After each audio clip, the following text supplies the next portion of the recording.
Olá, eu sou o Rafael Carriço, sócio fundador da Techers. Nós somos uma consultoria especializada em recrutamento e seleção para profissionais nível especialista e executivos. Você que precisa contratar, escalar a tua operação, aumentar a sua produtividade, entre em contato conosco. Esse é o TecherCast, o podcast da Techers, onde a gente sempre convida executivos, empreendedores e empresários para contarem um pouco da sua história aqui, para contarem um pouco de como modelou a sua carreira, de como a carreira escalonou, bons caminhos mais difíceis e como a gente pode aprender com essas feras. E hoje eu estou com uma super fera aqui, que se você não conhece, provavelmente você já viu ele na TV. Mas antes de começar com o Mando Figurino, eu vou me autodescrever para dar oportunidade àqueles que não conseguem nos ver, mas conseguem nos ouvir, nos imaginar como somos aqui. Eu gosto sempre de pedir para que você me imagine como um colírio da Capricho, parecido com o Rodrigo Hilbert. Claro. Mas hoje eu estou de camisa branca, caqui, talvez social, com 2 bolsos, com um relógio na mão esquerda, uma barba por fazer, um cabelo escasso e um pouco penteado, uma calça jeans preta. Nós estamos aqui no nosso MesaCast com uma mesa de madeira, uma TV ao fundo com o nosso logo em laranja, escrito Techers. Eu quero convidar o nosso convidado a se apresentar antes de a gente apresentar ele. Fique à vontade, Boa. Daniel. Sou o Daniel Stephens, também falando um pouco de mim, né, aqui das minhas características. Estou de camisa polo azul, tenho cabelos mais escassos, sou carequinha aqui na parte da testa, os traços talvez um pouco árabes, assim, um pouco latinos. E é isso, estamos aqui para um bate-papo legal e vamos nessa. Boa, Daniel. Obrigado pela sua presença. Bom, vou tentar fazer um release breve desse convidado aqui, que é uma máquina, uma fera. Mas, Daniel, para quem não conhece ou para quem já viu a cara dele, falou, não é estranho. De algum lugar. De algum lugar, né? Provavelmente você deve ter visto ele no Aprendiz, em 2018, um dos primeiros aprendizes... 2008, faz 15 Faz anos. tempo pra caramba, né? Um dos primeiros aprendizes de empreendedor. Daniel, que estudou fora, hoje ele é um dos fundadores de uma das grandes fintechs que está escalonando aí. Eu quero que a gente fale aí que é a PO27. Daniel, seja muito bem-vindo ao nosso TecherCast. Muito obrigado. Diga aí um pouco para a nossa audiência quem é você. Primeiro, agradecer, obrigado por ter me convidado. Estou feliz de estar aqui com vocês e poder contar um pouco da história e trocar, né? Aprender um pouco também e trocar experiência. Difícil falar quem sou eu, né? Vou falar um pouco de uma forma longa, vamos dizer assim, né? Contar de onde eu comecei a carreira, falar um pouco mais desse lado profissional, dessa passagem aí pelo Aprendiz e onde estamos agora. Boa. Eu comecei... lá atrás, né? Tô voltando antes de começar a trabalhar. Sempre tive uma vontade de ter um negócio. Não sabia o quê. Falava até pro meu pai, né? Pai, eu tenho vontade de ter alguma coisa. Tinha sempre muitas ideias de tentar melhorar. O que dá para melhorar no mundo, né? Sempre tentava ter essa visão. E aí a resposta que meu pai dava era, mas que negócio? Do que você conhece, né? Eu não tinha nem trabalhado na vida. Então ele sempre me provocava do tipo, primeiro tem alguma experiência, aprende alguma coisa para depois você carregar essa sua vontade. Então, no começo da vida, eu falei, vou arrumar um emprego e vou trabalhar. Sem saber ainda o que ia fazer, com essa vontade guardada de um dia ter um negócio.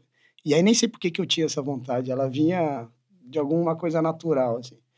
E assim foi, o primeiro emprego veio por acaso, 100% por acaso. Eu estava conversando com as pessoas, né? Já tinha trabalhado em shopping, mas uma coisa bem adolescente, aí, emprego mesmo. Eu estava conversando com as pessoas procurando um emprego. Uma amiga apareceu com um jornal, com o concurso do Banco do Brasil. E aí eu prestei o concurso e acabei passando, e foi daí que começou minha carreira em banco. 100% por acaso. Não vamos entregar a sua idade, mas naquela época encontrar emprego pelo jornal... Né? Não é incrível? Jornal... já era bem mais difícil encontrar emprego. Até tinha internet, mas ela fazia pim, pim, pom, pom. Discada, né? Já entreguei a idade, né? Alguém pegava o telefone e derrubava, né? E aí foi assim que eu fui terminar meu primeiro emprego num banco, né, no Banco do Brasil. Caí dentro de uma agência, comecei a aprender o que era o mundo bancário, como funcionava lá. E era o orgulho da minha mãe, assim. Putz, meu filho trabalha no Banco do Brasil, era uma coisa... E eu não me identificava lá dentro, né? Falava, estava aprendendo, gostava até do assunto, mas a dinâmica de estar dentro da agência, me sentia muito preso, queria fazer coisas diferentes, sempre provocando ali o gerente geral, você fica limitado ao gerente geral dentro da agência, sempre com essa vontade de fazer coisas novas, construir coisas ainda sem saber o que e como. E aí, lá dentro mesmo surgiram algumas oportunidades de tocar uns projetos diferentes e essa vontade foi aumentando. E eu me sentia meio preso no mundo da agência, então fui procurar outro emprego. E aí, de novo, a vida me levou para o mundo do bancário, vamos dizer assim. Eu acabei passando num projeto do Deutsche Bank, um banco alemão que estava montando um negócio de vender investimento online. Era super inovador, 2001 era o ano, né? Vender investimento online naquela época era uma coisa que era super disruptiva, né? Total. Hoje tudo é online, mas na época era disruptivo. E aí eu larguei um negócio que era super sólido para ser estagiário no Max Blue, que era o nome do projeto lá do Deutsche. E foi fantástico, porque aí eu comecei a me encontrar com essa coisa de pegar uma empresa nascendo, de viver essa experiência. E aí foram 2 anos ali de uma startup, que não tinha nem esse nome na época, né? Era uma empresa nascendo dentro de uma estrutura maior, que era o Deutsche. E o negócio não deu certo, mas foi muito bacana viver ali aquela experiência. E algumas pessoas da equipe, a hora que descontinuou o negócio, a gente foi indicado por um diretor da época que tinha um amigo no Unibanco que estava montando um time também para empreender lá dentro do banco. Era um time que ia estruturar os produtos para pequena e média empresa dentro do banco. O banco ainda não tinha uma linha de produto para esse público.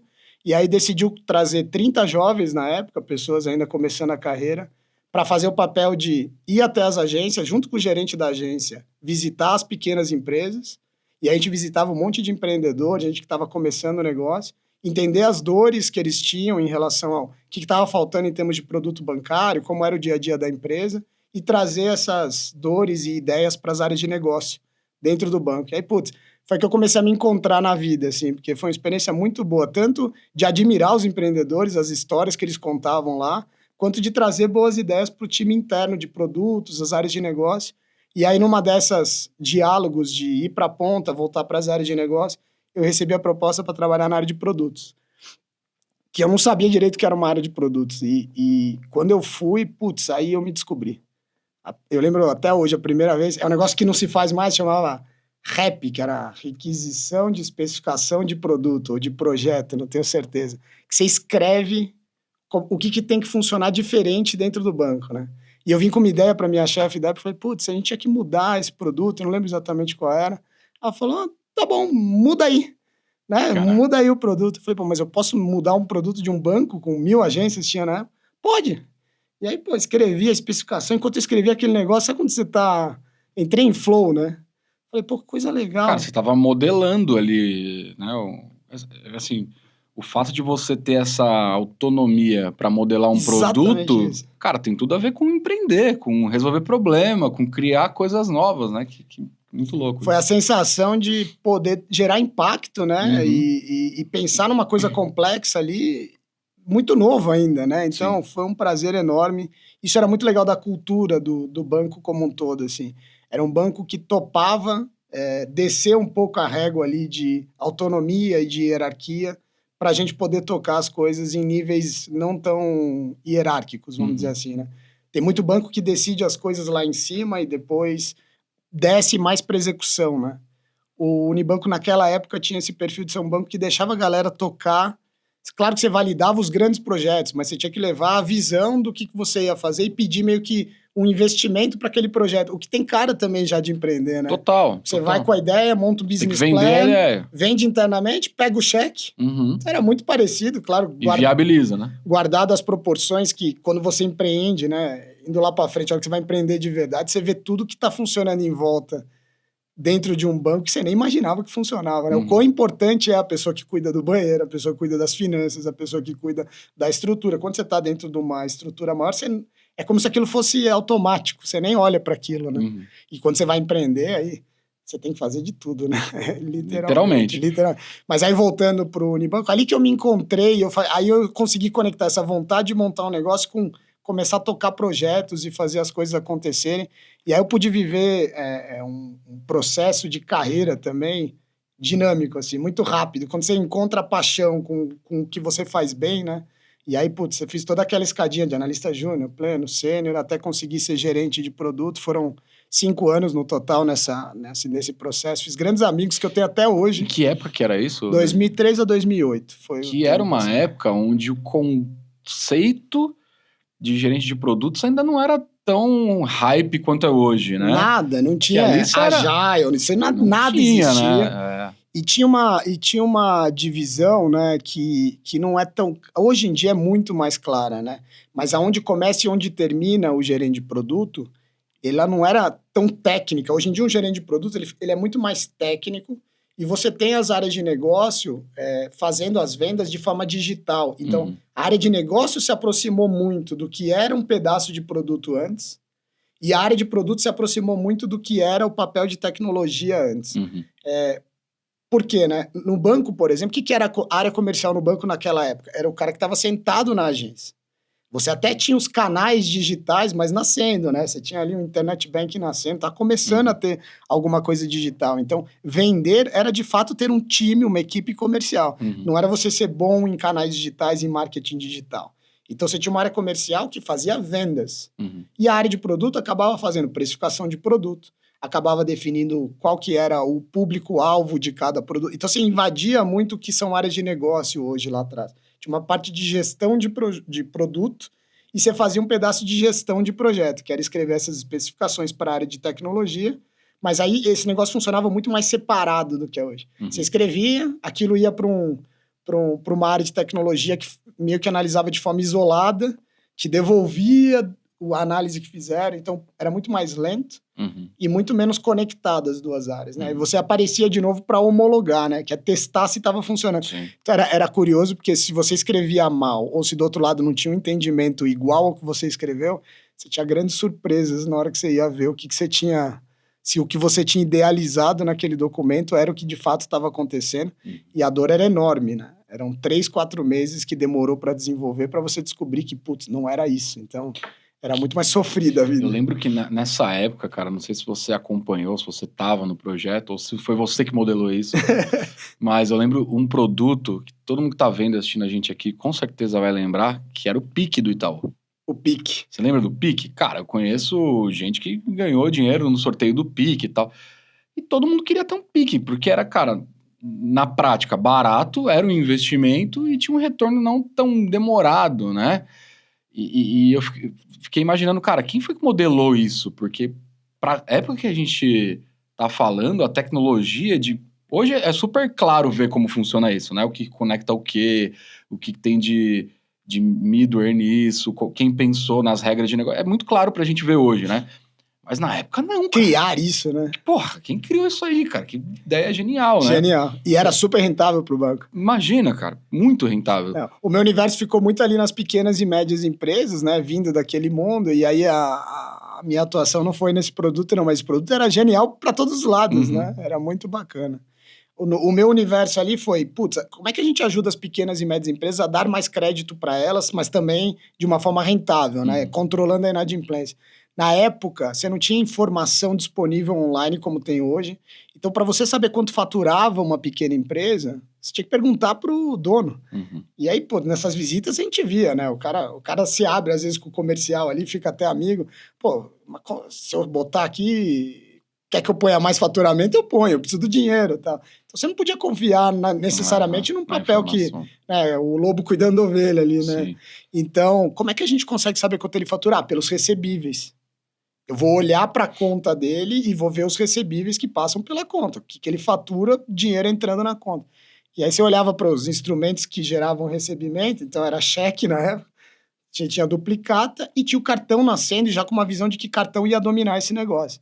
Então a gente colocou toda a energia nas maquininhas de cartão numa época que estava nascendo esse negócio ainda, e aí deu muito certo.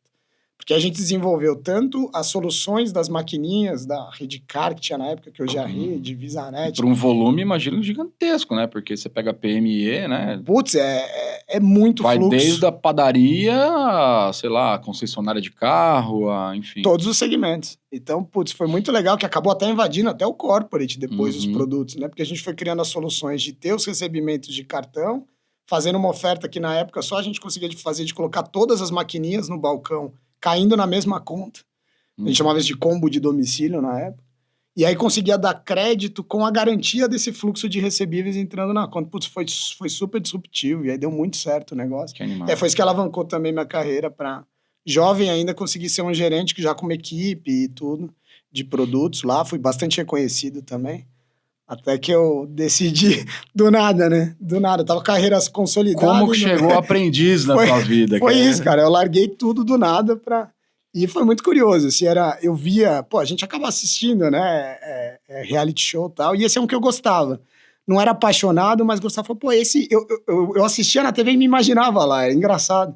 Falei, pô, esse é um programa que eu participaria, porque não tá expondo minha vida pessoal, né? Você tá ali trabalhando. E tem um desafio, eu adoro desafio. Eu adoro quando tem uma coisa que dá aquele frio na barriga, assim. É uma coisa que me motiva a vida toda. Tem que ter um desafiozinho. Só assim. Para contextualizar, porque a nossa audiência também tem muito público Z, né? Galera mais... O Aprendiz, galera, era uma espécie de Shark Tank, mas assim, bem guardado as devidas proporções, onde as pessoas que eram aspirantes a empreendedor tinham que vender as suas ideias ali, e o host do programa era o Roberto Justus, né? O Roberto Justus, que é um dos grandes empresários que a gente tem no Brasil. Então, acho que tem ainda no YouTube, quem quiser procurar, é muito bacana também. Mas só para contextualizar, Dani, e aí conta aí, como é que você chegou lá, sentou na meta, da onde começou essa ideia aí, até você ser aceito, né, pelo casting lá e tudo. Isso já foi bem, assim, incrível, né, o processo de entrar, porque foi inclusive um funcionário genial, um amigo até hoje, falou assim, pô, abriu a inscrição do aprendiz, você não se inscreve, é sua cara, falou brincando assim. Eu falei, pô, por que não? Vou me inscrever, não vou entrar nunca, né? E aí a quantidade de gente que se inscreve é tipo 40, na época acho que foram 40 mil pessoas para 16 vagas. Assim. O negócio é falar, pô, não vou entrar. Tem a menor chance. Então me inscrevi sem muita expectativa. Aí a primeira etapa era mandar um currículo, acho que gravar um vídeo falando de uma ideia de negócio, alguma coisa assim. E aí foram selecionar 10 mil pessoas. Aí passei. E até então, putz, nem falei no emprego, era um devaneio, aquilo era uma brincadeira, na verdade. Aí, pô, de 10 mil pessoas, eu acho que quando tava em 10 mil, eu não falei pra ninguém, nem pra minha namorada, nem pra minha família. Então. Aí dos 10 mil, eu não lembro qual foi o critério, caiu pra 1.000. Foi um jogo online, ó, uma coisa bastante bacana, assim, inclusive, eu não sei se tem ainda, que era 10 pessoas no ambiente virtual, administrando empresas, e aí você tinha que entrar nesse jogo e a cada semana tomar uma decisão relevante em relação a investimento de marketing, montar uma fábrica, distribuição de produto, era bem legal. E isso era assim, off the records, assim, não era nada gravado, Era cada um na sua casa, online, é um joguinho. Parte do processo de seleção de deles. seleção. Pô, e você imagina, 10 mil pessoas jogando, então tinha que ser um negócio realmente já escalável, um joguinho bem feito. E aí ficava um de cada 10, então você ganhava o joguinho, e aí você ficava, e aí dos 10 mil viraram 1.000 pessoas. Aí eu já comecei a falar, pô, 1.000 pode ser que aconteça. Tem chance. Aí eles fizeram uma análise mais detalhada e fizeram entrevista com as pessoas para ver se tinha perfil empreendedor e tal. E aí caiu para 80. Falei, nossa, e agora o que eu faço? Né? Cara, de 10 em 10% você chegou no... 80. E aí teve o teste com microfone, com câmera. E aí foi muito interessante, assim, muito interessante, porque eles te colocam num estúdio com a câmera na sua cara, aquilo, pra quem é do meio, quem já fez alguma coisa, tudo bem, mas aquilo te amedronta, né? Primeira vez na vida. E aí tem um cara sentado atrás e ele começa a te colocar em situações estranhas. No começo não, tudo bem, vai lá na câmera. Aí, pô, quem é você? Você fala, o cara, pô, faz isso. Aí você faz. Grita. Aí gritei. Grita de novo, mais alto. Gritei de novo. Aí, pô, você é babaca, cara. Você faz tudo que eu mando. E deu uma porradona, né? E aí ele vai vendo a reação. Depois você entende, né? Por que ele tá fazendo isso comigo? Aí eu, pô, retruquei. Falei, pô, eu vou fazer o que for necessário pra entrar nesse programa aqui, já que eu tô aqui, né? E aí a brincadeira dele te provocando, depois você entende, é exatamente pra ver se você vai aguentar o tranco do programa. Que aí, contando um pouco do programa também, eram 16 pessoas e cada episódio, que durava uma semana de gravação, um era eliminado. E é uma demissão, né? Uma demissão em rede nacional. Então, a forma que isso é feito lá no programa não é com carinho. Ele te dá porrada. Emblemático. Né? Ele te dá um feedback duro. Então, é um pouco para ver quem ia aguentar essa pressão lá na hora. E aí, dentro desse contexto, acabei passando. E eles ligaram e aí foi muito doido. Porque... você tá lá fazendo uma carreira em banco, uma coisa que tá dando certo até, né? Não é uma coisa que tava dando errado. E eles ligam e falam assim, ó, você tem que estar aqui semana que vem, vai durar 4 meses. Eu não lembro exatamente quanto que era. Era no Hyatt, né? Se não me engano. A gente ficava dentro do Hilton, né? Do hotel, na presidencial, cada um num quarto. E aí a dinâmica era mais ou menos 3, 4 dias trabalhando que nem maluco para um desafio que você descobria na hora. Chegava um dossiê dizendo, putz, agora vocês vão fazer, sei lá, um evento para 100 pessoas na cidade do interior, e era sempre com pouco recurso, né? Essa parte não mostra muito, mas assim, vocês vão fazer um evento, tá aqui R$100, então não é nessa magnitude, mas era sempre muito menos recurso do que dava. Então você tinha que ser muito criativo, você tinha que trabalhar em equipe, você tinha que se virar. E aí, naturalmente, você tá com pouco recurso, pouco tempo, com pessoas que são seus amigos, mas são seus concorrentes. Cara, dá um monte de coisa errada, dá briga, envolve um emocional impressionante, assim. E aí é a dinâmica do programa. Um time ganha, era sempre um time contra o outro.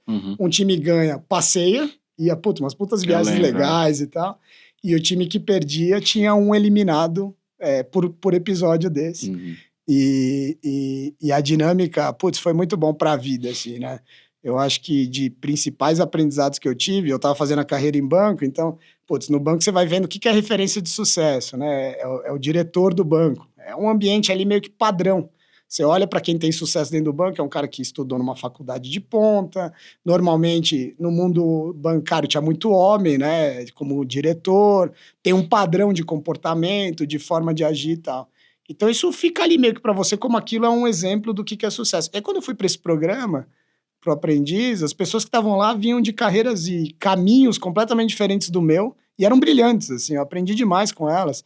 A gente que empreendia reciclando sucata, gente que montou um negócio de distribuição de produto para pet shop de pouquinho em pouquinho e estava enorme, dentista para baixa renda que estava conquistando várias cidades no Nordeste e era atleta, cada um de um jeito, a maioria já era empreendedor na época, e você era corporate, né?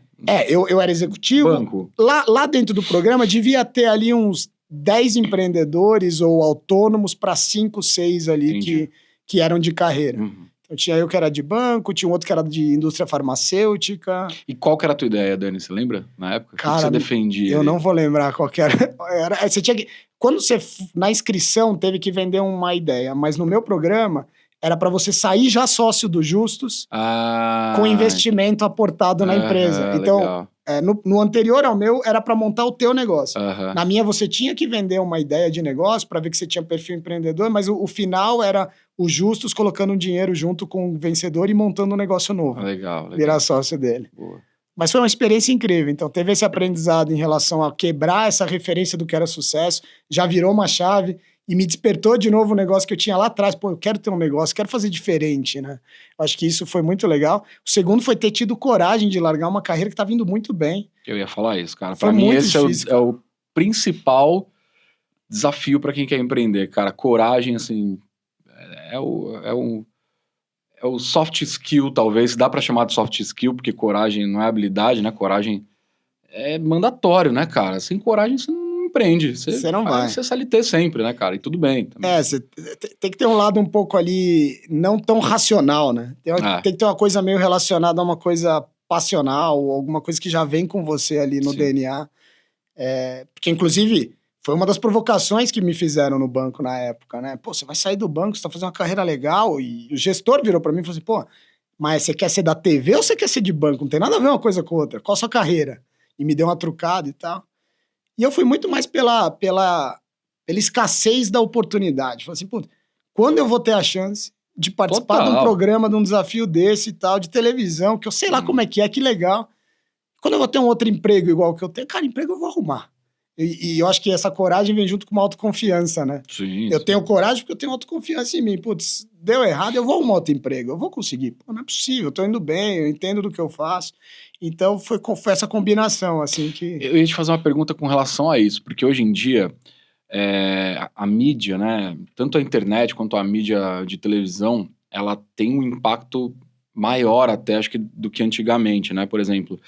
eu vejo assim, hoje, se tivesse um programa do Aprendiz, que eu gostaria muito que tivesse, porque é legal a plataforma, os participantes ali seriam projetados de uma forma muito maior, né? Teu Instagram ia ter, sei lá, 10 vezes mais seguidores, você ia ser mais acessado por, né? Enfim, do que antigamente, né? Como é que foi tua vida quando acabou o programa? Assim, você teve contato com a galera lá do casting, dos seus amigos? Você recebeu proposta? Você foi, né, provocado aí por outras empresas? Qual foi o impacto do programa? Foi muito interessante. Ao mesmo tempo, eu não estava preparado. Isso é engraçado. Eu vivi várias coisas na vida que, se eu tivesse preparado para ter vivido, eu teria usufruído muito melhor. Eu acho que essa foi uma das coisas, assim. Porque o impacto é enorme mesmo. Na época, a televisão chegava em muito lar, né? Uhum. Então, a hora que terminou o programa, conheci um pouco das pessoas do programa, consegui ter... Pô, o próprio Roberto Justus, conhecer ele foi muito bacana, Sim. né? Uma pergunta que sempre faz, fugindo um pouco da resposta, depois a gente volta. Como é que era o Roberto Justus, assim, quando, na verdade, ele é arrogante e tal? Cara, ele era uma pessoa com a câmera ligada, porque ele tava demitindo as pessoas, então ele era super duro, complicado. Desligava a câmera, é um cara muito gente boa.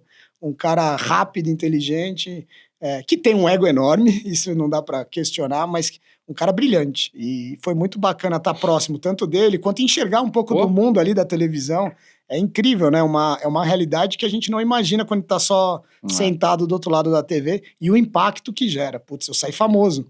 Então, eu não tinha expectativa, não fui para isso, e consegui sentir na pele o que era quase que ser um artista, sabe? Porque Sim. durante os primeiros 2, 3 meses que eu saí do programa, literalmente todo mundo falava comigo na rua.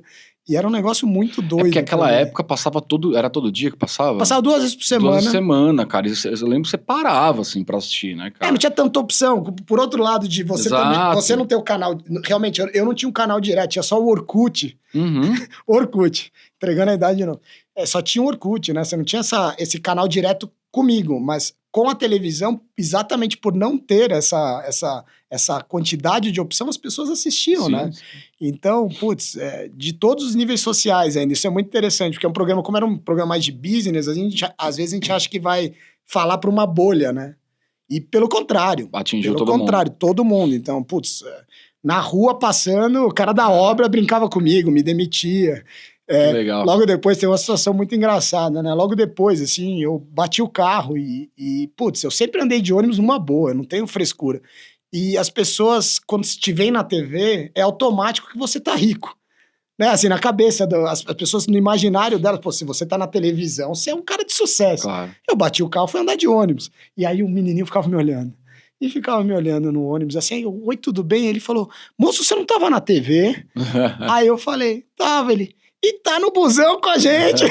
E dava uma risada. Eu falei, pô, assim, eu sou uma pessoa normal, né? E ali por 1, 2 meses teve esse reflexo, né? Repercussão. Reflexo. Pô, sentava no táxi, já brincava, todo lugar que eu ia, tomei bronca. Tava num restaurante com a minha esposa, né? O restaurante olha pra você, uma mulher ficou olhando. Aí, de repente, do nada, ela falou, porra, mas você é muito burro. Aí, o que ele falou? Eu torci aquele programa inteiro pra você. E você me faz aquele papelão no Uruguai. Porque eu fui acabar saindo no penúltimo episódio, né? Eu fui bem assim, só que no penúltimo episódio eles jogam a gente no Uruguai, sem dinheiro, sem nada, e falam, cara, quem conseguir mais dinheiro aí na rua ganha. Ah, eu lembro disso aí. Foi esse episódio. Eu lembro. Se vira. Tipo, cara, desce aí. E se vira. Vai, né? Eu tinha que voltar, alguma coisa assim? O depois do meu foi que teve que voltar. O meu tinha que só conseguir dinheiro. Puta.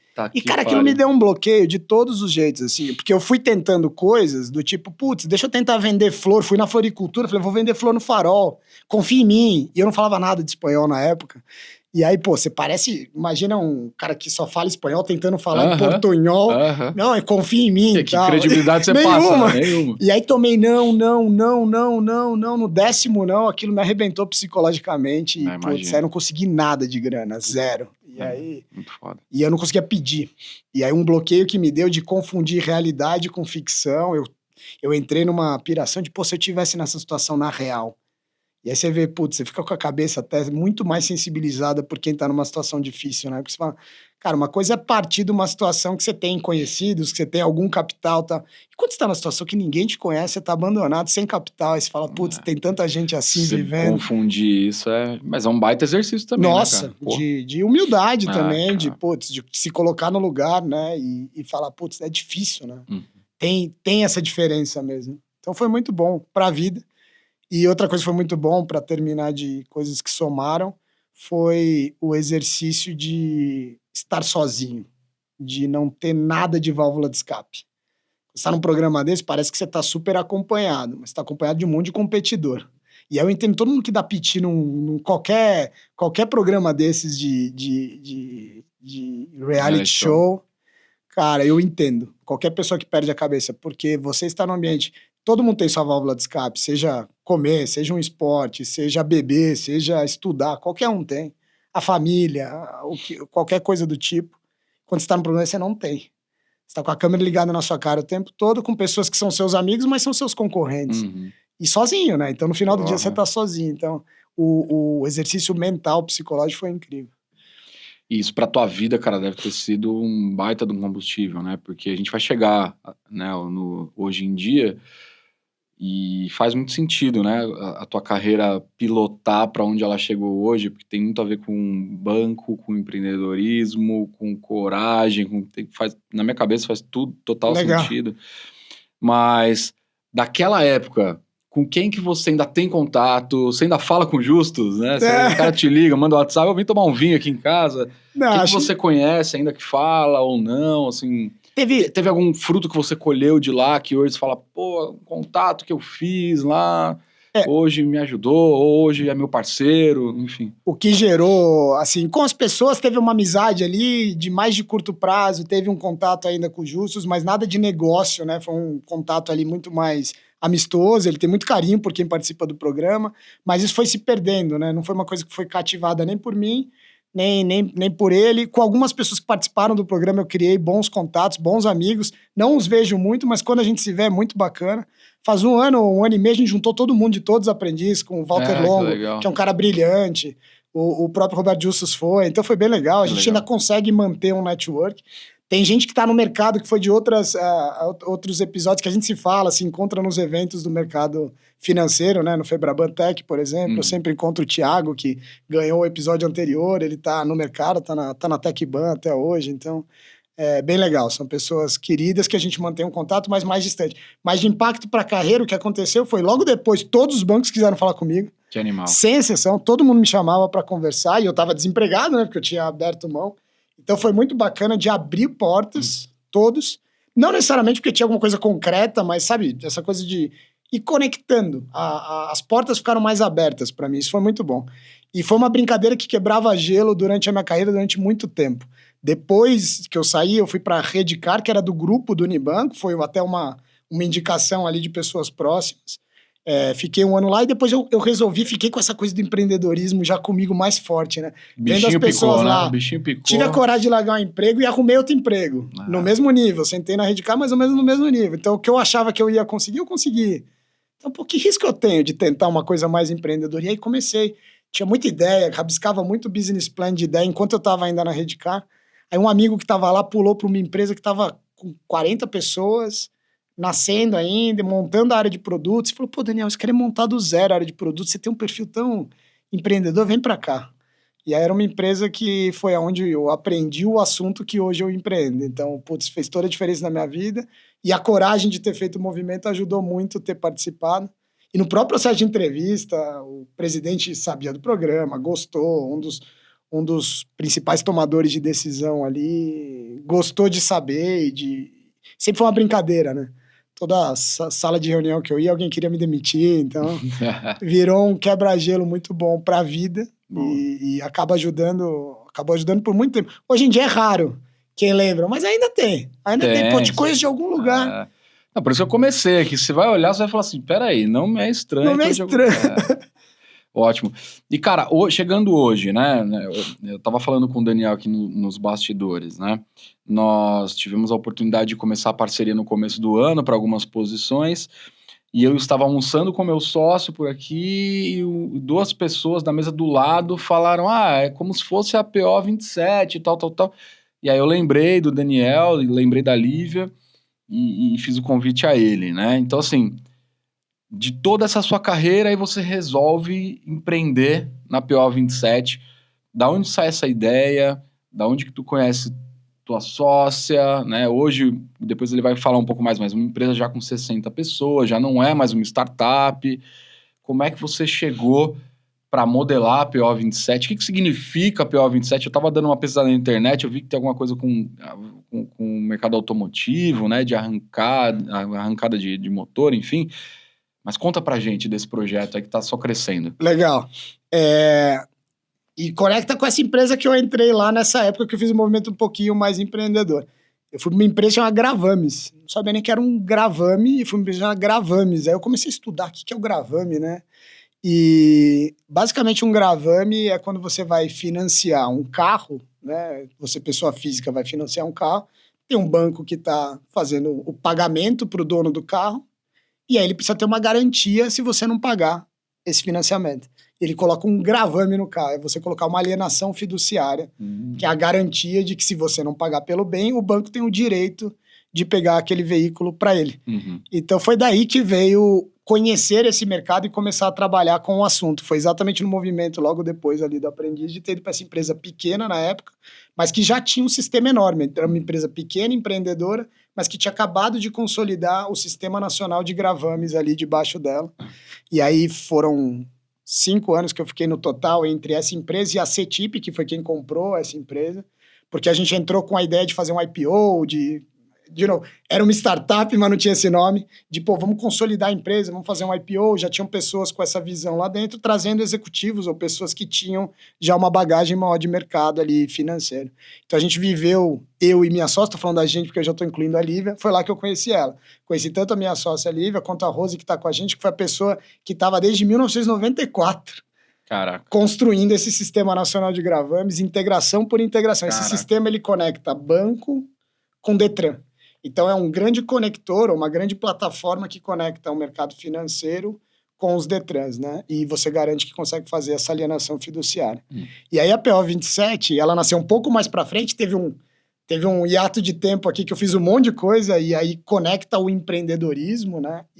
Mas nasceu basicamente porque essa estrutura acabou sendo comprada pela B3, que depois comprou a CETIP, e aí várias das complexidades para você operar a garantia foram ficando mais difíceis por mudanças regulatórias.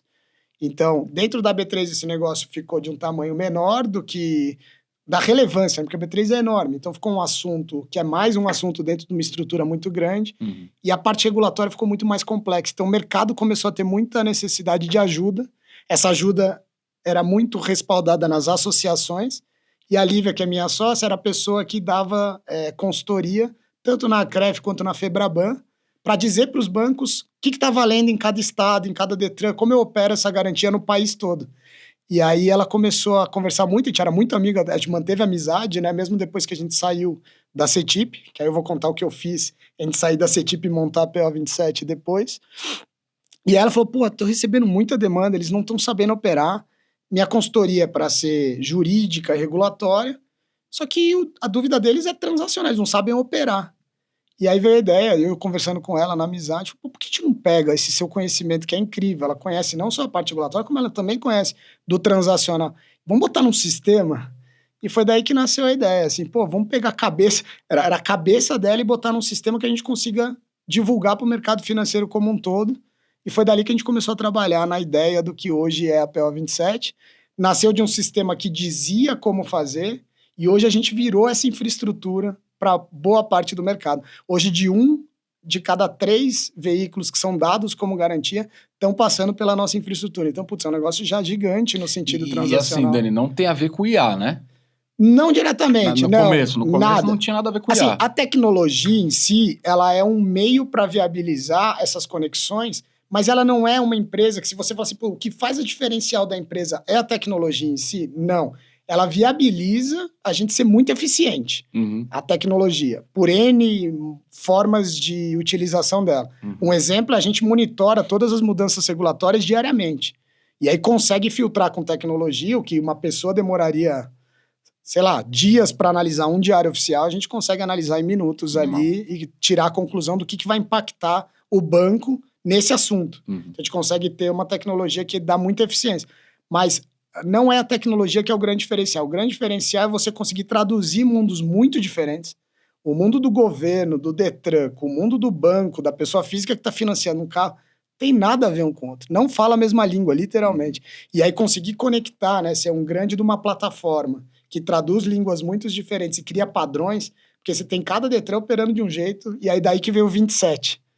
São 27 estados, né? 26 estados mais o Distrito Federal. O 27 veio de, cara, eu vou traduzir os 27 modelos ou 27 regras que existem em uma coisa única. E o PO? Da onde Eu queria que fosse mais sexy.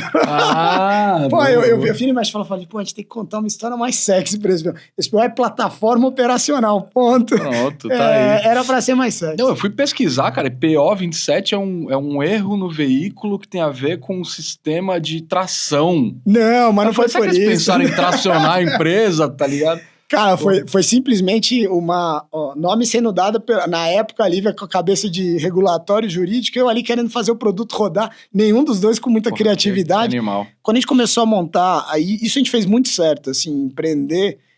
Primeiro a gente foi pro cliente, e a gente é cliente até hoje, assim, você fala assim, o que importa na empresa? Atender bem nosso cliente. Assim, o banco tem que dormir em paz. E são bancos, basicamente. Bancos, fintechs, administradoras de consórcio, qualquer um que queira ter. Não só para gravame de veículo, né? Agora a gente Pode expandiu. Tá. Agora a gente já faz agora também para consignado, quando o banco pega como garantia o salário das pessoas, a gente também opera, e a nossa visão é ser essa infraestrutura para todas as garantias. Então, todos os empréstimos com garantia, a gente tira a complexidade de você operar, porque dar empréstimo é o que o banco sabe fazer muito bem, né? Analisar o risco, emprestar dinheiro, cobrar, é o core business do banco. Carimbar a garantia lá e executar a garantia é um mal necessário. Tá na estratégia de todo banco crescer crédito com garantia, mas sempre depende de um agente externo. Quem define as regras do jogo não é o banco, então ele tem que ficar seguindo regras externas, ficar se adaptando. Então nossa visão é nada melhor para o banco do que ter alguém de confiança, especialista e transformar toda essa complexidade externa em uma API, né? O nosso grande objetivo é esse, que seja tão simples quanto conectar um sistema lá no Google Chrome lá. E acabou. Então eu dou crédito e tenho certeza que a garantia está cuidada por um agente. Vocês se consideram uma empresa de tecnologia, Dani, ou não? É uma boa pergunta. Porque a gente é uma mistura de uma empresa muito especialista, então a gente considera uma empresa que é muito técnica no sentido da especialização do conhecimento, então é uma empresa de autoconhecimento, que usa muita tecnologia para viabilizar o negócio. Então, sim. Mas falar, se você é uma empresa de tecnologia pura não. A gente é uma empresa de tecnologia também. Então, é uma empresa de conhecimento que usa muita tecnologia. Aí, sim, a gente é uma fintech, de alguma forma, e que tem um conhecimento também transacional, operacional grande. E aí, esse operacional também com muita tecnologia dentro. Então, a gente olha a tecnologia até por um direcionamento de um dos investidores que, trouxe sempre isso muito pra gente, por dois aspectos. Ou para beneficiar meu cliente, e aí eu ponho o máximo de tecnologia possível para que fique mais eficiente para ele, ou para substituir processos que são manuais. Então, qualquer processo, chega lá no Detran, o Detran não tem nenhuma tecnologia, eu vou fazer funcionar também. E por isso que eu tô falando que também é tecnologia, mas se não tiver, a gente vai fazer funcionar. Se eu para fazer funcionar, tiver que colocar gente no começo, vou colocar. Mas se eu tiver como automatizar esse processo e fazer a pessoa ser super eficiente, a gente coloca investimento também de tecnologia interna. Então... Eu entrevistei um dos executivos da COD, né, que é um birô. De investimento e tal, e ele falou assim, cara, eu não me considero um birô de investimento, eu me considero uma empresa de tecnologia. Só que se eu for olhar sobre essa ótica, todas as empresas são. O iFood se considera uma empresa de tecnologia, a COD...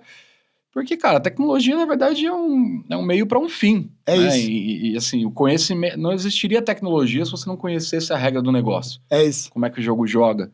Né? A tecnologia, ela tem que ser um parceiro, né? Para te ajudar a automatizar, alavancar, escalar, o que quer que seja o teu negócio. Dani, trazendo um pouco mais para o nosso mundo aqui, né? Somos uma consultoria de recrutamento e seleção, falamos de pessoas, e nós acreditamos que pessoas são os principais ativos de todas as empresas. Hoje vocês estão com mais de 60 pessoas, mas como é que foi no começo? Você, a Lívia e a Rose. Vocês tinham uma ideia genial, uma plataforma genial, talvez clientes geniais, com grandes geniais, e aí uma hora isso começa a crescer, começa a tomar corpo, né? Como é que foi lidar com a agenda de pessoas para vocês? Como é que tá sendo lidar? É incrível, né? É sem dúvida alguma o maior desafio, porque você não constrói uma empresa, né? Você constrói um time, e o time constrói a empresa. E no começo, você não tem recurso, né? Então, e você acaba tendo que se reinventar como gestor também, né? É muito interessante isso, porque é isso, no começo é quase familiar ali, né? Você tá pessoas de confiança, tava eu, a Lívia, a gente trouxe a Thaís, que era uma pessoa de confiança, a Rose veio até um pouco depois, assim, e por muito tempo foi se virando, e eu tava em paralelo ainda no começo, então, até eu ia fechar esse ato final entre sair lá da Gravames, eu saí já da CETIP, né, que já tinha comprado, eu saí falando, eu vou empreender. Aí eu saí em 2014, 15, falando, eu vou empreender. Aí não sabia o quê. E falei, vou estudar fora, vou fazer um mestrado, vou fazer mestrado de inovação e empreendedorismo com a cabeça de vou empreender. E aí eu voltei, eu fui pra Inglaterra e lá tava fintech. Já tava isso Bom das lá fintech. na Inglaterra, só se falava em fintech. Eu falei, cara, isso sou eu, né? Tipo, eu sou produtor, adoro tecnologia, cara, vivo esse mercado financeiro na veia, já tava dentro do banco, tava prestando serviço pro banco na CETIP, falei, cara, fintech sou eu não sei o que eu vou fazer, mas eu vou montar uma fintech. E aí eu voltei, montei um projeto inteiro de fazer uma fintech junto com um investidor, acabou não dando certo de colocar o dinheiro, fiquei com o projeto na mão, muito próximo da Lívia conversando. Tentei montar um outro negócio que chegou a rodar, mas aí não deu certo com sócio, que, cara, é um desafio. Você achar um sócio para fazer dar certo, bicho, é um desafio. E aí a gente não se acertou bem, eu e o sócio, e eu com um projeto de uma fintech animal, assim, um projeto para dar crédito, estruturado, sem ser banco. Participei de todas as discussões ali iniciais, quando estava nascendo as primeiras fintechs, foi muito rico. E aí encontrei um amigo da época do banco, que estava no Mercado Pago e queria montar crédito dentro do Mercado Livre, e eu querendo empreender. E aí eu falei, cara, não... Ele me ajuda. Eu falei, não posso te ajudar como funcionário, eu não te ajudo de fora. E aí ele foi me convencendo, e eu, você precisa pagar as contas, né? Eu tava lá com esse projeto, ganhando um dinheirinho de pinga, o que eu faço? Eu quero empreender, mas não tenho dinheiro, e, pô, o cara tá aqui com uma proposta muito legal de montar a área de empréstimo dentro de um monstro que é o Mercado Livre, tava crescendo ainda, né? Não tava do tamanho que tá hoje. E um cara que eu confio e gosto muito, e acabei indo, e aí deixei um pé em cada canoa, né? Fui, mas aí na época eu já tava com a ideia com a Lívia nascendo, então quando começou o negócio mesmo, era a Lívia full time, a Thaís que topou vir junto com ela, e eu ali equilibrando os pratos de fazer à noite, fazer no final de semana, era um negócio bastante de esforço pessoal, vamos dizer assim, né? E aí quando o negócio começou a rodar, começou a dar um pouco mais certo, a gente contratou algumas pessoas, mas eu ainda, meio período de 2018 até 2020, aí no meio da pandemia, com o negócio bombando no Mercado Livre, o Mercado Livre não parava de crescer, não para de crescer até hoje, dando super certo. A empresa começou a tomar pressão dos poucos clientes que tinham, porque o mercado parou. Pô, como é que eu vou te pagar? O mercado tá ruim. Aí eu falei, puta, tem que fazer um corpo a corpo com cada banco para não perder os contratos, para manter a empresa. E aí veio, de novo, um ato de coragem ali, que não era óbvio, assim como a decisão de fazer um programa de TV não era óbvio. Você largar um Mercado Livre bombando, numa posição super legal, e falar, vou ficar full time na empresa, e aí foi uma conversa, eu e a Lívia, muito longa, de montar um planejamento. Isso a gente faz sempre, é muito legal.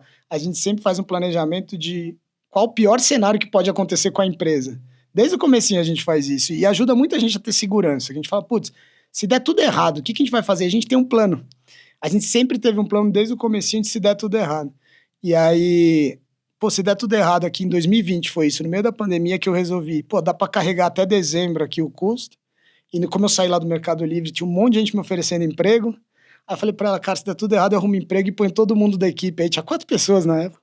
Pra trabalhar comigo. E aí a gente topou e foi. Aí dali que foi, a gente decidiu, pô, vamos dar um passo de coragem, vamos pegar dinheiro, vamos montar uma estrutura maior. O mercado começou a demandar mais a gente. E aí só cresceu.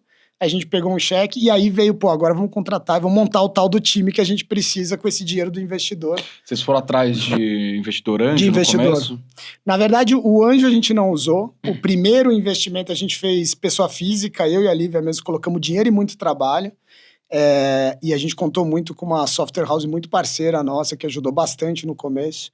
E aí, depois, a hora que a gente sentiu que o mercado estava quente, que tinha um potencial maior mesmo, né? Que o mercado precisava da nossa solução, aí a gente foi atrás do investidor, que já era um seed, né? Que eles chamam. Então, você já está ali com uma estrutura que rodava, tinha receita, já não era uma coisa tão de alto risco, Mas tinha risco para o investidor, claro, sempre tem. E esse investimento basicamente era para aportar em quê? Em pessoas, para ampliar a operação? 100% em pessoas. 100% pessoas. E... Não era marketing, não era mídias sociais, não era... Era pessoas. Era pessoas. E principalmente montar o time de tecnologia dentro de casa, porque a gente começou com uma software house, então... E aí é uma coisa que não era tão comum, inclusive para os investidores, né? Normalmente você tem um cara de TI já no time fundador, né? Uhum.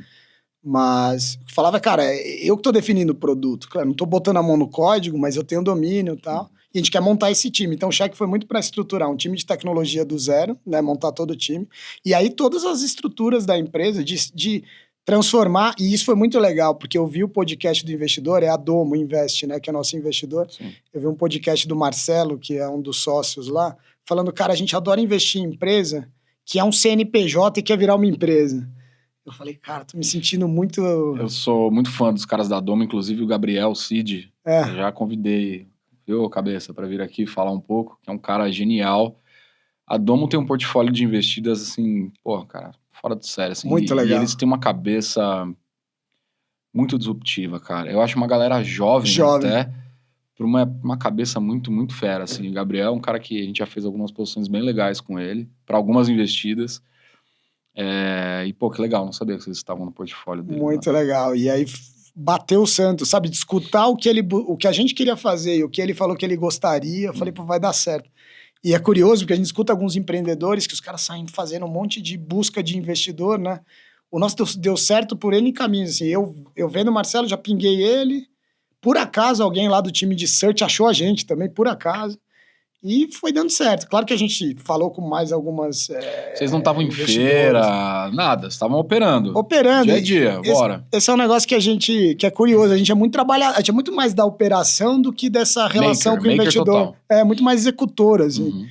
E, cara, deu certo, assim. Foi um casamento muito bom. Hoje eles já são sócios, né? Porque no primeiro investimento eles entram numa posição de mútuo que se faz, né? Mútuo conversível. Ele faz um investimento financeiro, mas fica ainda numa posição de se der certo eu entro, se não der certo eu perdi o dinheiro e beleza, eu sou investidor e faz parte do jogo. E hoje já são sócios, já tá todo mundo junto, quer dizer que deu certo, foi muito legal. E aí esse processo de contratação... Então, e aí quantas pessoas vieram, assim? Porque, assim, né, eu falo que, assim, foi bom você ter trazido aqui o case da Domo, porque a gente já trabalhou com a Domo antes nessa linha. Ó, tô dando um cheque para uma empresa aqui que vai precisar trazer, sei lá, 20 pessoas, e aí eu preciso de uma consultoria que eu tenho confiança para ajudá-los a trazer essas 20 pessoas, né? Quantas pessoas foram? Foi por ondas? E, assim, o que você, cara, como... o cara do Você Foi Demitido, né, do programa do Aprendiz, o que você sondava ali de skills para trazer as pessoas para tua empresa que estava escalando, né, cara? Então, pô, saiu de 2 pessoas para, eventualmente, 10, 20. Nesse primeira onda, acho que a gente já estava em 5, né, mais ou menos, a gente teve que ir para 15, 20, logo de cara. Triplica a empresa. E eles geram um movimento que é bem interessante de quando você tem um investidor, né? Que ele te cria umas urgências que você sozinho não necessariamente tem, né? Então eles provocam uma metodologia que eles têm, cara, o plano de 100 dias. Que é exatamente para te tirar da inércia. Então ele fala assim, cara, você tem que executar esse plano que você falou para mim que você ia fazer, de contratar gente comercial, de contratar tecnologia, de contratar financeiro e tal, em 100 dias. Então aquilo te gera um precisa ir atrás, e aí você vira um grande de um recrutador do dia pra noite, e aí acerta e erra pra caramba, assim, eu acho que é o mais difícil, sem dúvida alguma, a parte de RH, de contratação, pessoas, porque o resto, sistema, demanda de cliente, tudo tem meio que lógica, né, começo, meio e fim. Ser humano, cara, você não tem como, numa entrevista, em poucas entrevistas, você fala, cara, você consegue extrair o que é um ser humano numa entrevista? Claro que não, sabe? Impossível. Então, é um desafio de colocar de lado também alguns vícios que a gente tem, sabe? De, o que é um bom profissional, né? Eu trabalhava em banco antes, trabalhava na CETIP, o que é um bom profissional? Pô, pega o cara que eu quiser de trainee, estudado na USP, estudado no INSPER, onde eu quiser, tá lá. Ele quer trabalhar no banco, ele quer ser trainee, ele quer fazer uma carreira. E trabalhar na PO 27 de 5 funcionários, o que é isso? Quem é a PO 27? E, cara, muito bom você ter colocado esse ponto também, porque você vende um MELI que já tem De uma um Meli cultura também. enraizada, onde as pessoas que nem trabalham lá sabem um pouco da cultura e miram, né? Pô, Meli. Eu quero trabalhar lá. É diferente, Quando né? você tá empreendendo, cara, beleza, vem trabalhar comigo, cara. E quem eu sou? Quais são as minhas culturas? O que que eu miro aqui pra trabalhar? É muito tentativa e erro, né, cara? Muito. E você filtrar quem tem esse perfil. Quem olha para um negócio desse e fala, cara... Porque você pode olhar para um negócio de 5, 10 pessoas que vai crescer e falar assim, puta, que negócio frágil, que negócio arriscado, que movimento desesperador que eu tô fazendo. E tem muita gente que olha dessa forma, olha como refúgio de carreira. Minha carreira tá indo mal, não consigo me encaixar mais numa empresa bacana que eu gosto, eu vou ter que ver essas empresas menores. E tem o cara que olha e fala assim, cara, que tesão. 5, 10 pessoas, eu posso fazer do meu jeito, eu tenho autonomia, eu vou montar com você.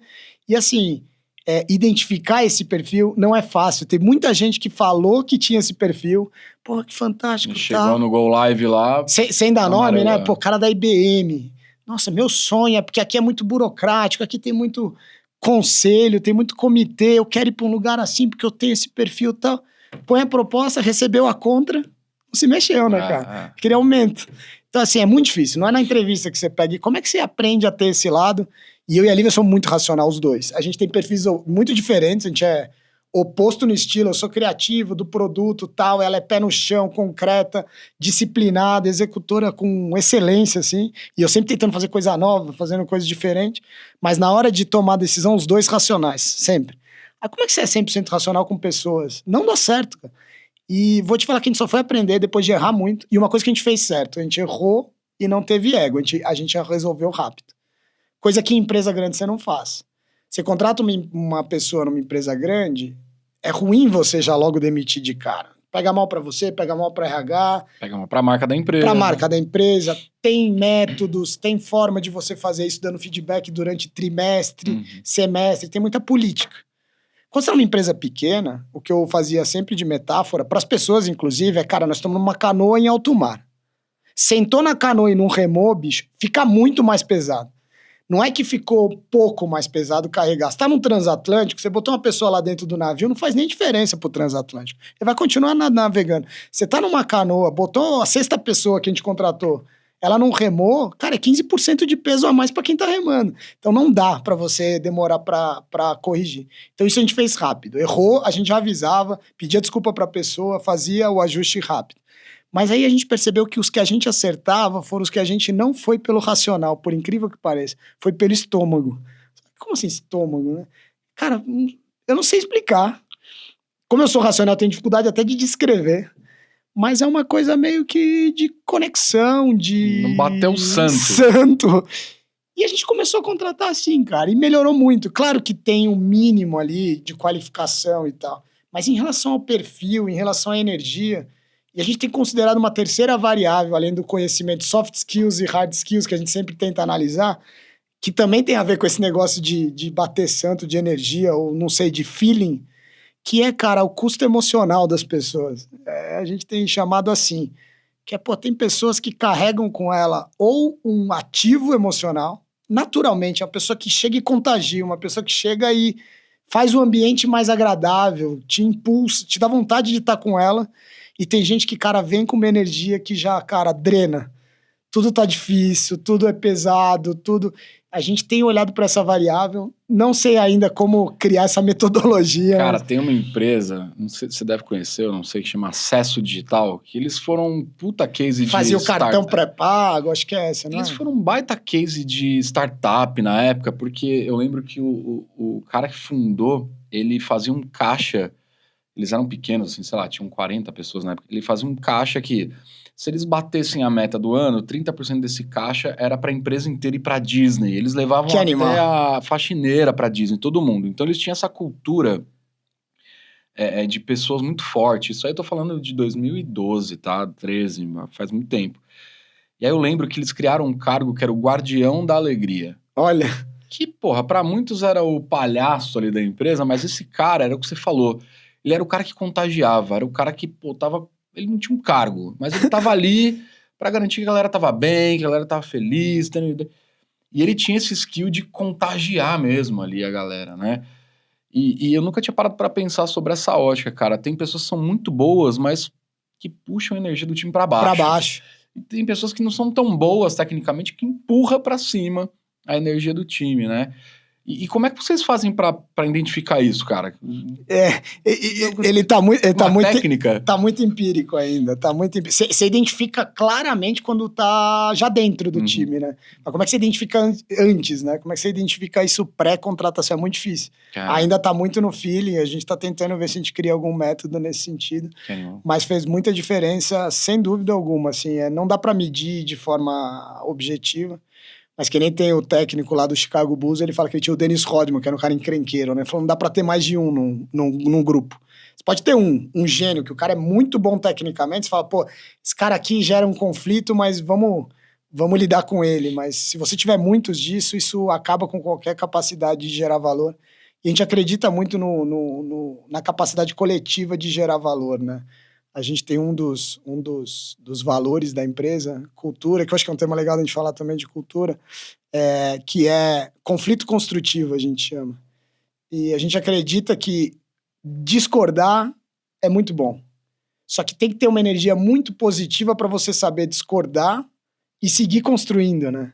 Então você dá sua opinião, eu tenho uma opinião contrária à sua, eu não vou ficar quieto, falar, puta, sai daí. Eu fico quieto, porque você tem um cargo maior que o meu, saio da sala e comento com o coleguinha assim, que idiota. Você contamina, né? Que decisão, né? Não, a gente acha que tem que falar e tem que falar diretamente, frontalmente. Pô, discordo por causa disso, eu acho que você tá falando não tá correto. Isso gera em algum momento ali algum desconforto, mas é esse desconforto da discordância, de construindo argumento para justificar e somando, que faz da empresa ser muito mais inteligente do que qualquer talento individual, né? Então, esse é um dos valores que a gente prega muito. É difícil de entender, às vezes. Às vezes as pessoas falam, pô, então vocês gostam que tenha briga. Não é isso, porque se as pessoas forem positivas e estiverem abertas ao feedback e construir junto, isso gera uma força muito legal. E esse é outro desafio quando você cresce rápido, vai contratando gente. Como é que você mantém a cultura, né? É porque, cara, o difícil, a gente como consultoria, né, lida no dia a dia, o difícil não é você contratar, o difícil é você manter, né, cara? Sem dúvida. Que aí que você fomenta a tua cultura, constrói ideias, escala a tua empresa. Então, assim, pô, você me dá um cheque de 1 milhão, você consegue contratar 20, 30 pessoas? Consigo. Agora, você consegue fazer com que essas 30 pessoas sejam produtivas por mais de 3 anos na tua empresa? Esse é o desafio, né? O desafio é, pô, eu quero muito lá na frente falar assim, cara, tem pessoas que estão aqui comigo há 10 anos. Exato. A gente quer construir isso como techers, imagino que vocês também. E Dani, quais são as perspectivas de PO27 para os próximos anos, né? Vocês querem, sei lá, dobrar, vocês querem expandir a operação, vocês querem olhar a América Latina, Europa, o que tem na cabeça aí do empreendedor para próximos capítulos de empresa? A gente gosta muito de ter como ideal o impacto que a gente gera no mercado, né? No mercado que a gente atua. Então, a gente se vê sendo o grande player de garantias do mercado. O nosso mercado financeiro já tem uma indústria agora de banking as a service, né? Então, você tem alguns players bem relevantes fazendo produtos bancários para quem não é banco e viabilizando soluções bancárias como serviço. A gente se posiciona como garantia as a service, né? Usa esses termos em inglês, mas é basicamente ser o grande provedor de infraestrutura de garantias para o mercado. Então, isso ainda não vai para outros países porque tem um embasamento regulatório muito forte. E o Brasil é desafio por si só, né? Você acompanhar a bagunça que é a parte regulatória... Se homologar aqui para homologar nos países vai ser fácil depois. Mas assim, o que a gente tem ainda de desenvolver de outras garantias, que agora a gente está entrando forte no consignado, a gente já vê imobiliário como uma próxima onda, e tudo isso vai fazendo a gente dobrar de tamanho, né? Então, a gente cresceu bem até aqui, tem um negócio já se consolidando em veículos, que ainda tem um mercado para terminar de conquistar e outros produtos para criar, mas a gente se vê criando essas novas ondas de garantias e o tamanho da empresa, não necessariamente ela vai ser com grande quantidade de pessoas, mas com grande quantidade de impacto. A gente pretende estar em praticamente todas as transações que tiverem garantia. A ambição tá alta. Uhum. E a gente vai deixando, isso é um pouco o nosso estilo também, a gente vai deixando o sonho para a realidade. Assim. A gente vai sonhando do tamanho que a gente vai conseguindo alcançar. Uhum. No começo da empresa, você fala, pô, você já tinha esse ideal de ir para várias garantias? Não, a gente queria ser o melhor sistema, fazer bem feito e tal. Agora está aumentando, né? Conforme a gente vai crescendo a empresa, a gente vai tendo cada vez mais essa visão de crescer. Pode ser que um dia quem sabe, né? Se a gente falar, pô, de repente tem um banco parceiro, a gente vê alguns movimentos de alguns bancos internacionalizando. Sempre que tiver um cliente com uma dor que leve a gente junto, a gente está disposto a fazer. Agora, fazer grandes movimentos também, só para atrair mais dinheiro, ou fazer um movimento ali do jogo do venture capital, que fala, né, do investidor, esse não é muito a nossa cabeça. Né, de fato, isso. Né? Nossa cabeça é sempre ir dando os passos junto com os clientes, né? Como são clientes grandes, clientes que são estruturados e têm a sua própria agenda, a gente gosta de andar provendo soluções cada vez melhores e abraçando esse mercado que ainda tem muita dor. O mercado brasileiro como um todo, né, ainda tem muita complexidade operacional pela complexidade natural nossa de geografia, política, mudanças estruturais. Então, é um mercado que está sempre demandando evolução, vamos dizer assim. E, cara, em termos de equipe, a gente tem uma ambição muito grande de colocar um time que rode cada vez mais sozinho, né? Mais autônomo. Porque quando você empreende, primeiro é tudo você, né? Desde o cafezinho até fechar a conta do banco, você tem que fazer de tudo, literalmente. E aí você começa a montar as estruturas que a empresa tem que ter. Hoje a gente já tem as estruturas lá. Mas fala assim, putz, tá pronta a empresa para as próximas 3 ondas? Não tá, ela tá sempre se reinventando, né? Então, a gente também como gestor acaba tendo que se reinventar, de executor para depois um gestor, um bom contratante, para depois ser um grande do guardião da cultura, da visão estratégica, de estar próximo ali dos clientes, de criar esse network, né, entre os clientes, a empresa e a imagem também da empresa, para depois ser um grande líder de uma visão só, né? E a empresa, de fato, rodar 100% sozinha. Então, tem uma próxima onda para vir agora, que vai passar muito pelo tamanho que a gente vai alcançar nesses novos produtos, que é, putz, como é que eu monto uma estrutura que não precisa mais nem do Daniel, nem da Lívia, né? Quando você é uma empresa de dono, que empreende desde o zero, você acaba tendo muita referência dos donos ali, como... para onde está indo o negócio, como é que está o negócio, você olha para os donos, né? E aí a gente vai começar a viver esse processo em breve de, putz, a PO tem autonomia. E eu acho que essa é a grande ambição que eu tenho, assim, eu acho que eu acredito muito no ditado que as árvores se medem pelos frutos, e não por ela em si, né? Então, eu gosto muito de olhar pelo que eu já passei na carreira, o que eu já fiz, olhar para trás e falar, tá lá ainda, sabe? Não são aquelas coisas de voo de galinha, voou, caiu e acabou. Não, tá lá até hoje e tá forte. Então, acho que a maior bênção que a gente pode ter, ou a maior conquista que a gente pode ter é olhar para a PO 27 e não saber mais, não ter mais nenhum controle sobre ela. Falar, pô, isso aqui é maior do que eu, né? A gente já tá começando a viver um pouco isso, a gente já começa a ter situações ali que foram construídas só pelos funcionários ou só pelos clientes. E, cara, quanto mais isso acontecer, eu acho que é mais sucesso. Então, essa é a visão ali de longo prazo, é essa. Papel e caneta na mão aí, você que está ouvindo e assistindo a gente. Daniel, para quem quer empreender, né? Para quem quer estar nesse estágio, e aí eu mesmo vou anotar aqui, mas para quem quer chegar nesse estágio de, poxa, eu comecei lá do estágio até hoje ter uma empresa que está direcionando para se pilotar sozinha, né? Que já não é mais uma startup. O que você dá de dica principal, assim, a grosso modo, mas, pô, papel e caneta na mão, cara, faça isso aqui que o seu caminho... Se eu tivesse ouvido esse conselho lá atrás, talvez eu teria menos dor de cabeça hoje. Putz, uma bala de prata, assim, é difícil. Não, eu vou colocar algumas variáveis que para mim, pelo menos, me ajudaram muito. Acho que uma é não colocar muleta, se é um sonho de verdade, não colocar muleta na falta de dinheiro ou, putz, falta de tempo, das escolhas. Claro que você tem que se preparar. E claro que é realidade que quem nasceu ali numa estrutura, você nasceu numa estrutura familiar, que te deixa ficar errando com muito jovem, ficar tentando empreender, porque você tá com as contas pagas e tudo, putz, ok, é muito melhor para quem vai empreender nesse cenário. Mas não é porque você não tá nesse cenário que você não pode se preparar, seja guardando um dinheiro, seja tentando fazer uma coisa em paralelo. E aí a execução vem antes, é mais importante do que a ideia, e ela vem antes da empresa. Essa foi uma dica que ele me deu, foi o Cláudio Forner, é um dos caras do programa do Aprendiz Aí, eu esqueci desse legado. Boa. Ele me deu, depois do programa, a gente se encontrou, e eu falei para ele, eu quero muito montar uma empresa, como eu faço para montar uma empresa? E ele falou para mim assim, pô, a empresa é o que vem por último. Eu, pô, como a empresa é o que vem por último? Ele falou, primeiro você encontra um negócio, primeiro você encontra uma oportunidade, e aí você põe para voar a semente, né? Você põe para voar isso na prática.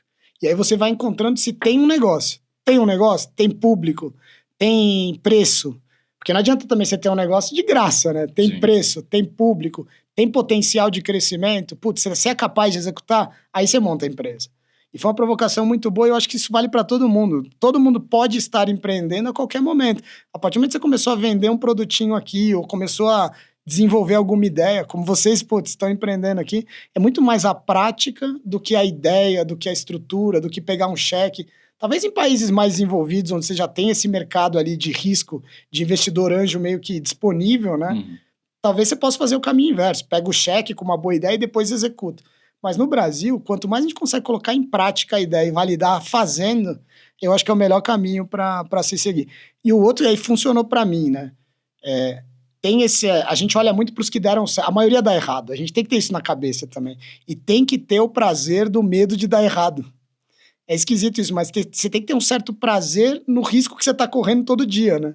Porque senão você fica maluco, literalmente maluco. Porque se você olha o custo de oportunidade de você estar num emprego quentinho, garantido e tal, versus você empreender, que é um negócio completamente montanha-russa, não tem nenhum empreendedor que a vida ele fala, pô, não, pra mim foi um negócio estável o tempo todo. Cara, quantas vezes eu não me juntei com a Lívia e falar, pô, até quando vai durar a empresa, né? Esse que eu brinquei de esquecer, né?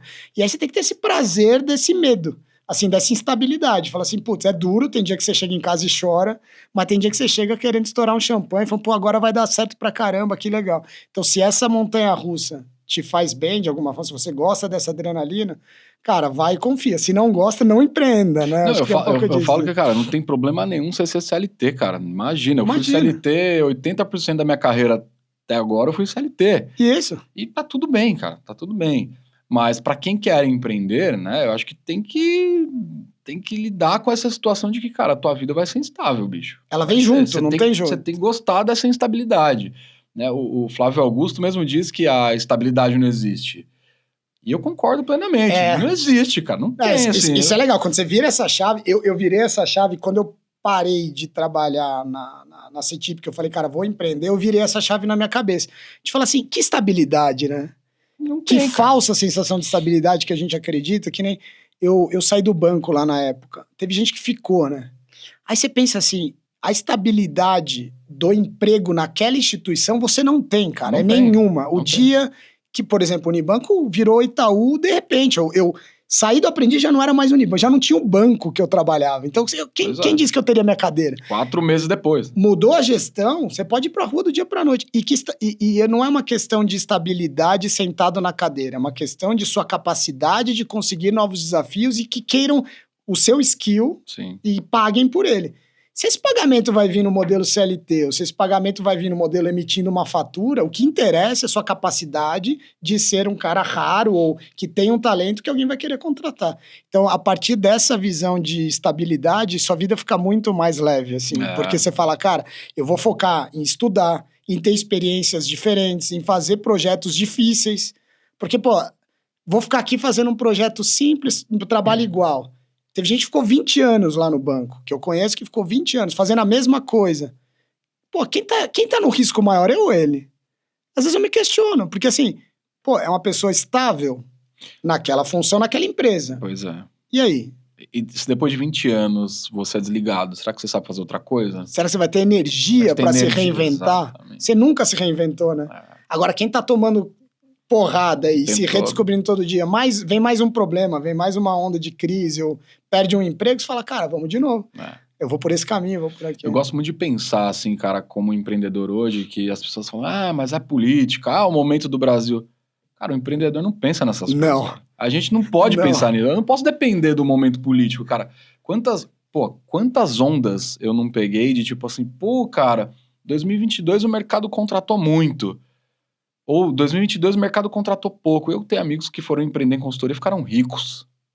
Então, assim, não tem a ver com política, irmão. Não tem a ver com momento de mercado. Tem a ver com... A tua cabeça, ela é projetada para resolver problema, mano. Então, assim, a tua vida não é sobre grana. Grana é consequência. Grana é bom? É bom, grana é importante, claro que é bom. Mas a tua vida não é feita sobre isso. Pro empreendedor esse é outro ponto muito relevante, eu acho. Pro empreendedor, se for grana...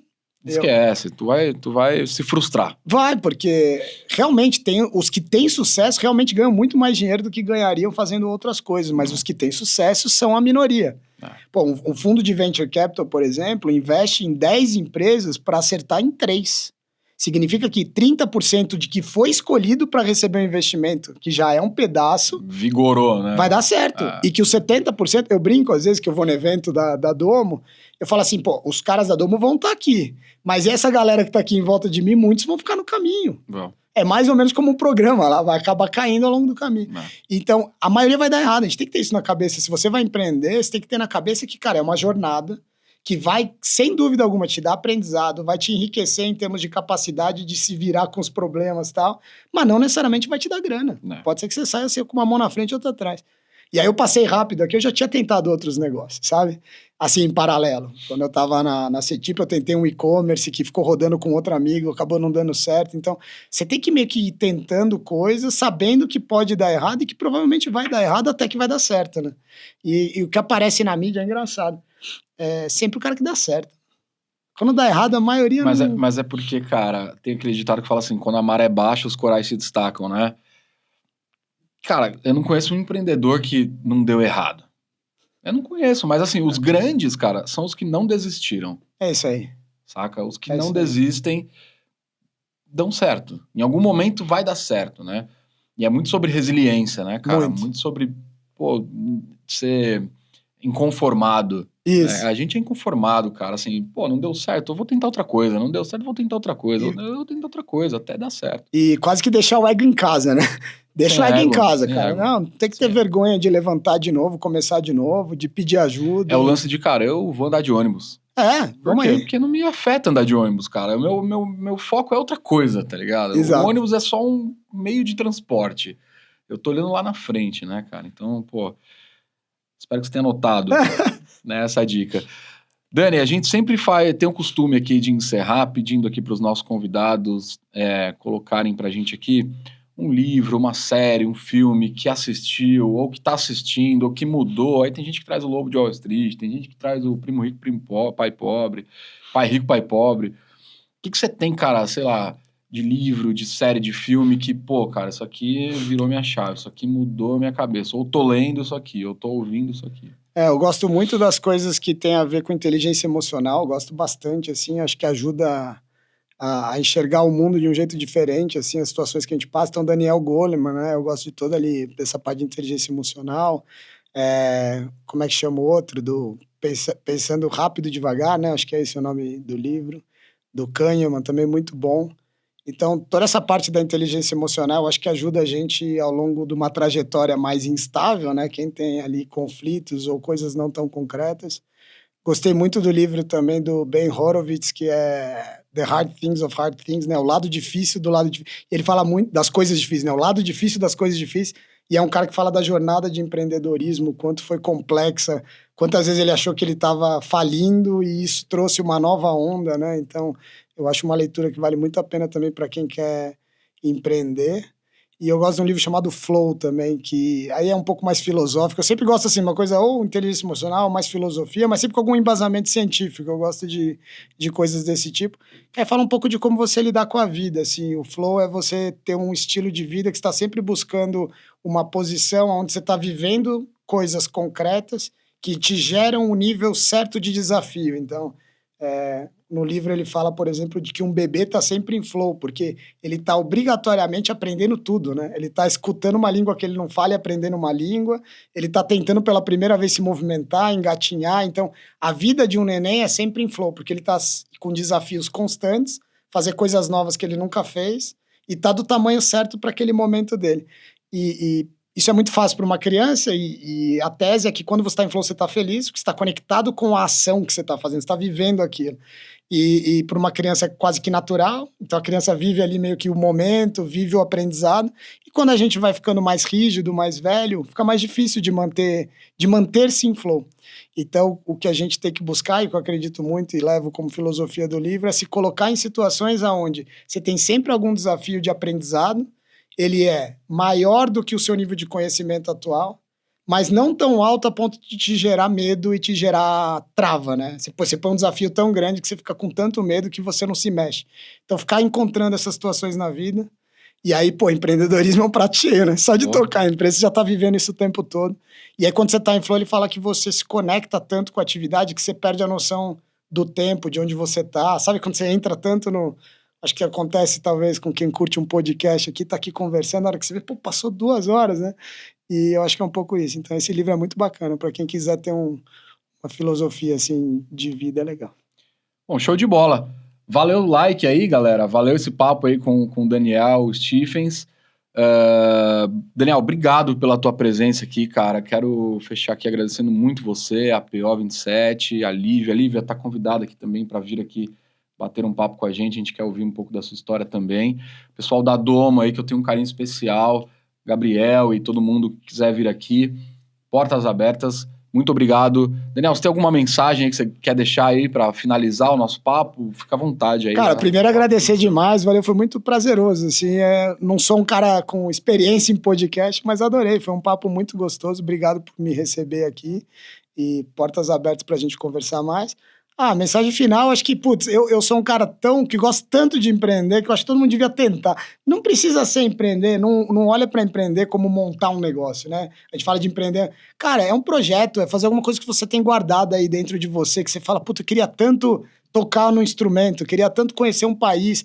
Cara, vai, assim, experimenta, e não precisa ser o ideal. Esquece de tentar fazer o ideal, faz do jeito mais simples que você conseguir e tem meios. Quando você quer alguma coisa com coração e sabe o que você quer, tem meios, compartilha com os outros. O pessoal fala, não compartilha ideia que os outros vão roubar. Não, é o contrário. Fala o que você quer, porque aquilo cria um compromisso na hora que você põe pra fora e que compartilha com quem você gosta. Vai jogando para as pessoas, vai criando essa onda e vai atrás dos sonhos, assim, que vale a pena.